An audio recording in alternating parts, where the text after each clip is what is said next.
Sir जानना चाहेंगे कि फिराक गोरखपुरी, उनके नाम के साथ गोरखपुरी जुटा हुआ है। एक शायर थे, एक लेखक थे, और क्या कुछ ऐसी अनछुई पहलुएं हैं जो लगता है कि आपको अब तक लोगों को पता नहीं है। और फिराक जी के बारे में आप क्या कहना चाहेंगे?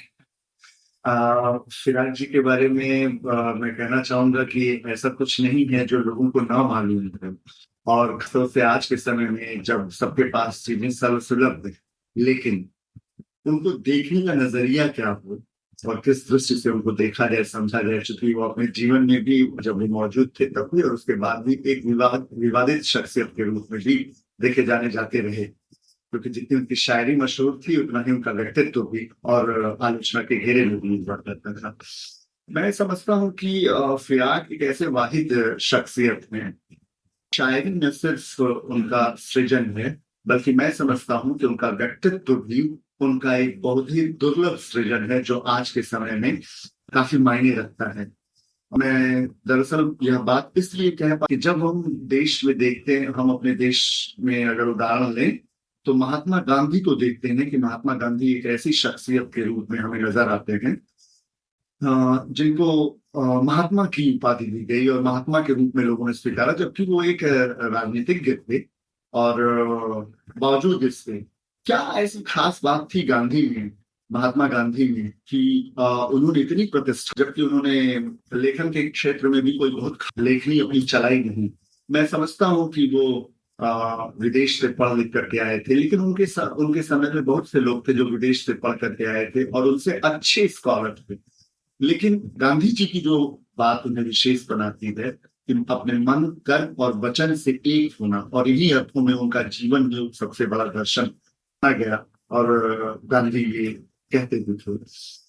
यही बात अगर हम लेखन की दुनिया में अगर हम आकर के देखें या उर्दू शायरी के संदर्भ में हम बात करें, तो यह चीज हमें फिराक साहब में देखने को मिलती है। फिराक वचन और कर्म से बिल्कुल एक रूप नजर आते हैं हर जगह। जैसा वो अपनी शेरो शायरी में है, वैसे ही अपने जीवन में भी है। जो चीज उन्हें बहुत ही दिलचस्प बनाती है, मैं तो एक उनसे, उनके जीवन से जुड़ी हुई कुछ खास बातें आपको बताऊंगा। फिराक साहब एक बार रात में एक शराब पिए हुए, शराब के नशे में एक व्यक्ति उनसे लड़ पड़ा और उसने मारा। मतलब ऐसा कह सकते हैं कि मारपीट हुई फिराक साहब ने और उस शराबी ने, और उसने फिराक साहब को मारा। लेकिन अगली सुबह जब उसका नशा उतरा तो वो उसे समझ में आया कि उसने कितनी बड़ी गलती कर दी है। तुरंत वो सुबह आकर के और उनके घर के आसपास मंगवाने गया और कि कैसे माफी मांगी, क्या करें, और इस तरह की बेचैनी में वो था। फिर साहब ने जब देखा तो उसको बुलाया रखा है और उसने तुरंत वो बिना किसी भूमिका के तुरंत ये कह पड़ा कि मैं माफी चाहता हूँ, मुझसे बहुत बड़ी गलती हो गई, मैं नशे में था, मैं नहीं समझ पाया, और तमाम तरह की चीजें। लेकिन फिराक साहब ने जो प्रतिक्रिया दी वो बिल्कुल मुख्तलिफ थी, उस संदर्भ से बिल्कुल अलग। तो उन्होंने पूछा, मैं ये बताओ घर परिवार की स्थिति कैसी है, तुम क्या करते हो, क्या कैसे क्या है चीजें। तो उस व्यक्ति ने बताया कि मेरे बच्चे, एक बच्चा जो है, बड़ा बेटा जो है वो बस ऐसे ही है, और एक छोटा बेटा है वो पढ़ा लिखा भी है और टाइपिंग भी उसको आती है, लेकिन उसके कोई रोजगार नहीं है, घर की पूरी जिम्मेदारी मेरे ऊपर है। तो इस तरह का तनाव रहता है परिवार का। तो उन्होंने कहा अच्छा। तुरंत उन्होंने एक रिक्शा किया और उस व्यक्ति को बिठाया और तुरंत वो इलाहाबाद के चीफ जस्टिस के घर पहुंचे। और इलाहाबाद चीफ जस्टिस के घर पहुंच करके कहे कि सुनो भाई, ये हमारे बड़े ही अजीज हैं और इनका एक बेटा है जो पढ़ा लिखा है और टाइपिंग भी जानता है। तो तुम ऐसा करो, चीफ जस्टिस से वो ये बात कह रहे हैं कि तुम ऐसा करो कि उस लड़के को शाम तक जो है अपने नौकरी पर रख दो, और सुनो, शाम को मुझे इत्तला करनी कि तुमने उसे नौकरी पर रख लिया है, और रात की शराब की बोतल ले करके आना, और उसी के माध्यम से मुझे ये सूचित करना कि हाँ, तुमने उसको नौकरी पर रख लिया। तो ये बहुत ही दिलचस्प वाक्य है। यह वह फिराक कर रहे हैं जिन फिराक के बारे में ऐसी बातें कही जाती थी कि वो मजाक में कहते थे कि हिंदुस्तान में तो 2.5 लोग ही अंग्रेजी जानते हैं, एक मैं जानता हूँ, एक डॉक्टर सर्वपल्ली राधाकृष्णन, और आधा जवाहरलाल नेहरू। ये वही फिराक साहब कर रहे थे जिन फिराक ने, यह भी उन्होंने अपने ही मुंह से कहा जो उनकी पंक्तियों में ये कि आने वाली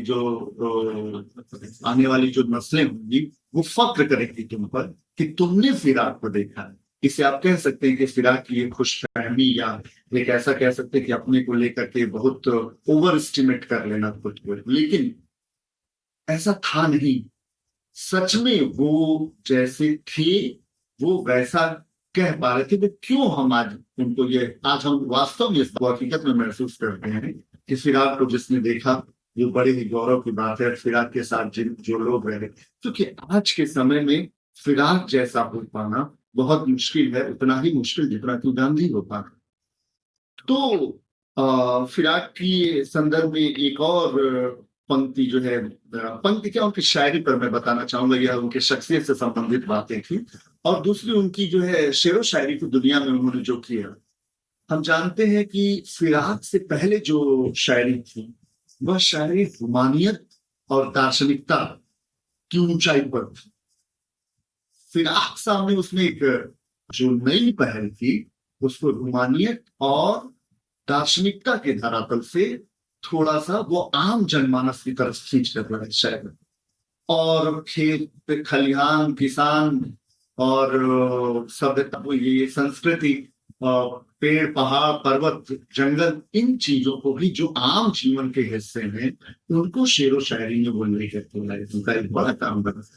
और जैसी उनकी शख्सियत है बिल्कुल बहुत ही विलक्षण किस्म की, वो उनकी राइटिंग में भी नजर आती है। एक और उसका एक उदाहरण देख सकते हैं कि जैसे मुझे ध्यान आ रहा है कि शायरी थी तो अमूमन पहले हम जो सुनते रहे कि जो शायरी सुनते रहे उसमें इस तरह की बातें थी, और आज भी हम देखते हैं कि लोग इस कदर प्रेम में सिजदा हो जाए, खुद को इस कदर समर्पित करना कि जान भी चली जाए तो कोई बात नहीं, और उसे प्रेम का जो है ऊंचा मानदंड मानते हैं। फिराक साहब अपनी शायरी में ये बात कहते हैं, जिसकी अंतिम पंक्ति कुछ इस तरह है कि तो क्या करें मर जाएं, मतलब खुद को सस्पेंड नहीं करते।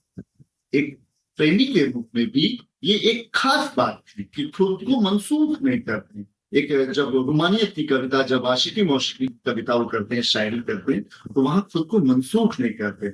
आज के समय में हम समझते हैं कि फिराक साहब इसलिए बहुत मायने रखने वाले व्यक्ति हैं, क्योंकि इस तरह के लोगों की अब बहुत ज्यादा हमारे समाज में कमी भी है और बहुत जरूरत भी है, जो मनसा वाचा कर वहां एक हो सके।